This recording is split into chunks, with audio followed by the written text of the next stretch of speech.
अभी रिसेंट में 24 तारीख की जो एक दुर्घटना कहूँगा मैं उसकी जो हुई है, जिसमें कुछ हेल्थ सेक्टर से एसोसिएटेड एक डॉक्टर थे और अन्य संचालक, जो 3 लोगों का नाम आ रहा था, जिसमें से एक की डेथ, जो विकास है उनकी डेथ सामने आएगी, वो एक्सपायर हो गई।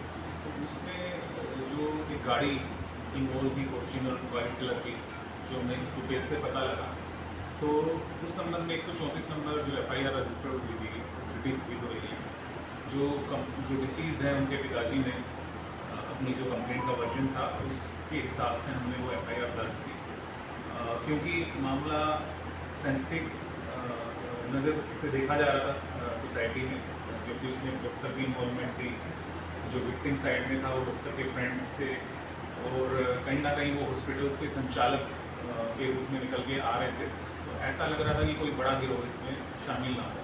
तो वो सब देखते हुए, वो सेंसिटिविटी को ध्यान में रखते हुए हमने इसमें कई सारी टीम्स बनाई। 5 टीम्स को उसी रात को हमने इसमें लगा दी।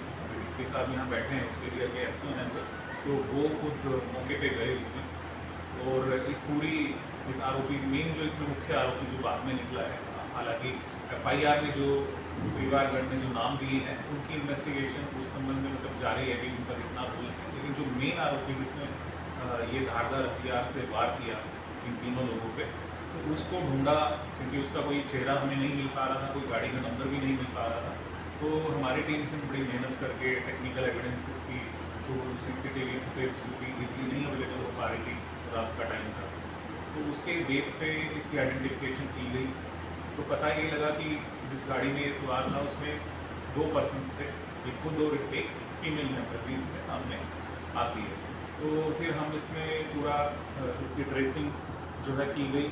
इसके हम जो भी एसोसिएट फैमिली मेम्बर्स की बात करें तो उन पे हमने कोई उनको टच नहीं किया ताकि ये डिस्टर्बेंस ना हो।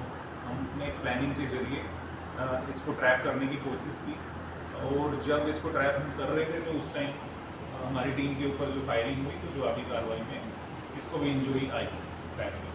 तो इस तरह से इसको राउंड अप किया गया, अरेस्टिंग इसकी की गई। उसके बाद में जो इससे पूछताछ की गई, प्लस में जो इसमें जो इंजर्ड लोग 2 और थे उनसे जो पूछताछ की गई, उससे जो निकल के सामने आया, तो उसकी तरफ मैं आपका ध्यान ये दिलाना चाहता हूँ कि ये मामला जो शुरू होता है, जो हमारे 3 गाड़ी के अंदर जो सवार लोग थे विक्टिम साइड से, जिनमें से 2 को फैमिली मेम्बर्स की तरफ से एक्यूज दर्शाया गया है, तो उन्होंने एक छोटे से होटल पे जो पसंद में पड़ता है वहाँ पे कुछ ड्रिंक्स ली है, रास्ते में भी ड्रिंक्स ली है। तो वो आ रहे हैं, और ये जो दूसरे एक्यूज पर्स ये जो लोग हैं, फीमेल और ये जो मेल, ये भी कहीं चंडीगढ़ की तरफ से ये आ रहे थे। रास्ते में इनकी रोड रेज होती है कि पहले तो एक गाड़ी आगे चल रही है, उसने दूसरी को क्रॉस कर लिया, वो धीरे धीरे चला रहे थे, साइड नहीं दे रहे थे एक दूसरे को। तो इस तरह से ये सिलसिला चलता रहा। ये असमतोल से ही लगभग शुरू हो जाता है, और यहाँ हमारी जो है सिटी एरिया में आके स्पीडों में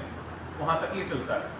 तो लास्ट में आगे होता ये है कि जो फॉर्च्यूनर गाड़ी है उसको ओवरटेक कर लेती है क्रेटा, जिसमें जो डिसीज था वो सवार था, और जब वो ओवरटेक करती है तो पीछे से ये गाड़ी भी उससे टच हो जाती है। उसके बाद वो तीनों लोग उतर के आते हैं गाड़ी से 1 बाय 1 करके, और इस तरह से वो रोड रेज जो है तब्दील हो जाता है एक हीनस क्राइम के इंसिडेंट के। तो इसमें अब तक की जो कार्रवाई है उसमें हमने एक ही आदमी को अरेस्ट किया है, उसकी फर्दर जो है उससे जो रिकवरीज हैं वो की नहीं बताया है। तो सर ये बैकग्राउंड कैसी है जो आरोपी पकड़ा गया है? हाँ, जो ये आरोपी पकड़ा गया है, इसकी बैकग्राउंड क्रिमिनल हिस्ट्री इसकी रही है। ये अभी 2023 से बेल आउट था एक मर्डर के मुकदमे में, लेकिन वो जो रजिस्टर्ड है मर्डर मुकदमा वो करनाल एरिया में है। इसके अलावा इसके ऊपर अटैम्प्ट टू मर्डर का केस भी है, और जो है जो प्रिजनर्स गुड कंडक्ट एक्ट के अंदर कवर होते हैं केसेस, वो भी इसके ऊपर रजिस्टर्ड है। तो ऐसे करके 9 से 10 केसेस इसके ऊपर रजिस्टर्ड है। सर ये रोड रेस का आपने विषय बताया, जी। जिस दिन मर्डर हुआ क्या सेम डे का इंसिडेंट है या उससे पहले की घटना है? नहीं, जिस दिन ये हुआ उसी दिन का, उससे थोड़ा सा पहले, करीब पीछे अगर बात करें तो आधा घंटा 40 मिनट में ये सब। तो इसमें सर ये भी बता सकते पुलिस बड़ा अच्छा किया, शॉर्ट टाइम में किया, तो कैसे पहुंची कुछ क्या? इसमें जो अगर बात करें कि पुलिस तक इंफॉर्मेशन कैसे आई, तो जो डिसीज के साथ में जो अनिल और जो एक और यशपाल शर्मा नाम से जो लोग थे, तो अनिल की तरफ से कॉल पुलिस को डायरेक्ट किया गया है जब वो इनको हॉस्पिटल ले जा रहे हैं। तो 112 पे कोई इसमें कॉल नहीं है, तो जैसे ही कॉल आता है तो हमारे जो SHO सिटी सबिडो एंड वो और DSP साहब जो है मौके पे पहुँचते हैं, लेकिन वहाँ उन्होंने देखा कि वहाँ पे कोई नहीं है, तो फिर तुरंत उनको पता लगता है वो गैलेक्सी हॉस्पिटल सोनीपत पानीपत में है, वो वहाँ पहुँचे। तो फिर जो है मौके पे हमारी बाकी सारी टीम्स वो मौके की जो सीन ऑफ क्राइम को प्रेजर्व करने की चीज़ें होती हैं वो करती हैं और इस तरह से आगे इन्वेस्टिगेशन रंजिशन कोई मामला है? नहीं, बिल्कुल भी नहीं। इसमें अभी तक की इन्वेस्टिगेशन में ऐसे रंजिश कोई ऐसी चीज़ हमें नहीं मिल पा रही है, लेकिन क्योंकि कुछ क्वेश्चंस अभी भी हमारे पास हैं जिनको हमें उसको आंसर का निकालना है, तो उसमें थोड़ा सा समय हमें लगेगा ताकि एक अच्छे से इसमें हम कन्विक्शन की तरफ केस को ले जा सकें। अभी जो 2 आरोपी हैं जो बताए जाते हैं उनकी तलाश में टीम बिल्कुल उनकी तलाश में है। अब जैसे मैंने बताया कि परिवार की तरफ से जो 2 नाम से जो आरोपी दर्शाए गए हैं वो इनके साथ ही थे। बेसिकली जो डिसीज्ड है उन्हीं के साथ वो वहाँ पे जो भी अपना कोई स्नैक्स लेने कोई ड्रिंक करने के लिए एज यूजुअल वो लोग मिल के गए थे। तो उस एंगल को हम जो है डीपली इन्वेस्टिगेट करने जा रहे हैं, क्योंकि अभी ये उस हालत में भी नहीं है, थोड़ा इनको भी चोटें लगी हुई हैं। सर जो रोगी क्या आरोपी के कब्जे से कुछ बरामद हुआ है घटनास्थल से? नहीं, घटनास्थल से हमने कुछ चीज़ें मिली हैं, जैसे कपड़े जो ब्लड स्टेंट क्लोथ्स थे वो लिए हैं। उसके अलावा जो वेपन अभी तक हम नहीं रिकवर कर पाए हैं, वो वेपन जो उसने यूज़ किया है शार्प वेपन वो हमने बताया है उसको। सर जब पकड़ हो रही थी आरोपी की, उस दौरान आरोपी ने जो असला यूज़ किया, क्या उसकी बरामदगी हो पाई? जी बिल्कुल, उस असले की तो बरामदगी मौके से ही हुई है और उसने जो फायर किए थे 2 राउंड्स की बरामदगी हुई थी और हमारी तरफ से जो जवाबी कार्रवाई हुई थी उनको भी हमने कर सकते। सर इसको रिमांड में लिया गया?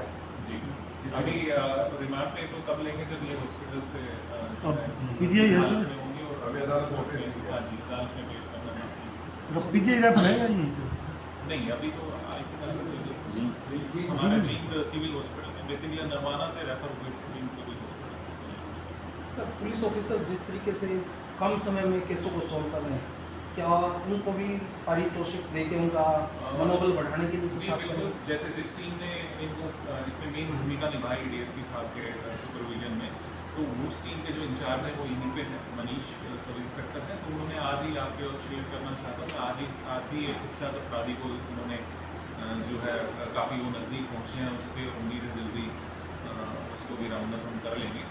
तो इस तरह की वो कार्रवाई करते रहते हैं, तो काफ़ी इनको मैं अप्रिशिएट करूँगा, अप्रिशिएशन इनको मिलना चाहिए और वो हम कराएंगे। ठीक।